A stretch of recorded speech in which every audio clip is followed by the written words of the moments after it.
സോപ്പും പടിയല്ലേ ഇറങ്ങേണ്ടത്.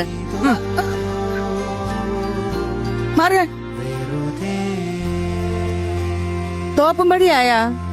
ഇനി 5-6 സോപ്പ് കൂടി ഉണ്ട്, അവിടെ പോയിരുന്നോ?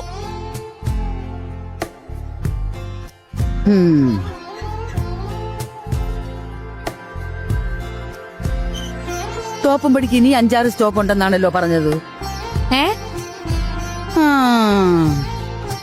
അച്ചപ്പത്തിന്റെയും കുഴലപ്പത്തിന്റെയും കച്ചവടമൊക്കെ നിർത്തിയോ? അതൊക്കെ ഇപ്പൊ ആർക്ക് വേണം കൊച്ചേ? എല്ലാരും ഇപ്പൊ അങ്ങ് ബേക്കറിയിലേക്കല്ലയോ. അതുകൊണ്ടെന്താ, ഓരോന്നിനും ഇപ്പൊ 35-ാമത്തെ വയസ്സിലല്ലേ ഷഷ്ടി പൂർത്തി. തിന്നുന്ന ഓരോന്നിന് മേലനങ്ങാൻ വയ്യ.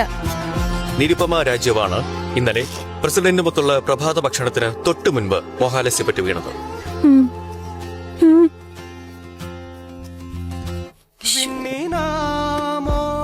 ഇവിടെ എന്താ ബോധം കെട്ട് വീണതിന്റെ പേരിൽ അവര് നഷ്ടപരിഹാരം വല്ലതും തന്നാ? വെറുതെ വിട്ടുകളയരുത് കേട്ടാ. ആദ്യം കൂടിയപ്പോ ബോധം കെട്ട് വീണതാണെന്ന് പറഞ്ഞുള്ള ഡോക്ടർ സർട്ടിഫിക്കറ്റ് ആയിട്ട് ചെന്നാ മതി. ഇനി ഒരാൾക്ക് കൂടി എനിക്ക് മറുപടി കൊടുക്കാനുണ്ട്. ആർക്ക്? നമ്മുടെ വല്യമ്മയെ കണ്ടില്ലല്ലോ. അവരെന്തോ വയ്യാണ്ട് കിടക്കാന്ന് അറിഞ്ഞത്. എന്തു പറ്റി? വയറ്റിലെന്തോ മുഴയോ മറ്റോന്നാ പറഞ്ഞത്. കുറച്ച് കുഴപ്പാന്ന് തോന്നണേ. ചേട്ടാ ഒരു പള്ളി നോക്ക്. ഇവിടേക്ക് തന്നെ വന്നതാ. ബസ്സിൽ ചോദിച്ചപ്പോ സുഖമില്ലാതെ കിടക്കുക പറഞ്ഞു. അപ്പൊ ഒന്ന് കാണണമെന്ന് തോന്നി. എന്നെ കാണാൻ വേണ്ടി മാത്രം വന്നതാണോ മോള്? അതെ. എന്താ? അല്ല, ഒന്നുമില്ല. ദാ വീട്ടിലുണ്ടായതാ. അയ്യോ, ഇതൊക്കെ എന്നെ കൊണ്ട് ഒരു പ്രയോജനവും ഇല്ലാത്ത ഒരാള് എന്നെ കാണാൻ വരുന്നത് ആദ്യമായിട്ടാ.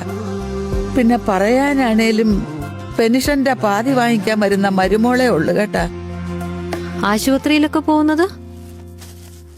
ഓ, അതിനൊന്നും കുഴപ്പമില്ല. അത്യാവശ്യമൊക്കെ നടക്കാം. കൂട്ടുവേണമെങ്കിൽ പറയണം.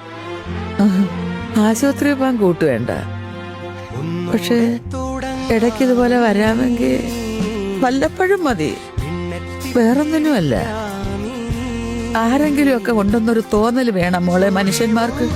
വല്ലപ്പോഴെങ്കിലും ഇപ്പൊ എങ്ങനെയുണ്ടെന്ന് ചോദിക്കാൻ ഒരാള് വേണം.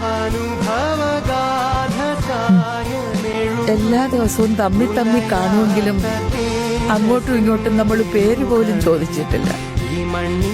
ഒരു ദിവസം കണ്ടില്ലെങ്കിൽ കണ്ടില്ല, അത്രേ ഉള്ളൂ. അതിനപ്പുറം ആർക്കെവിടെ നേരം?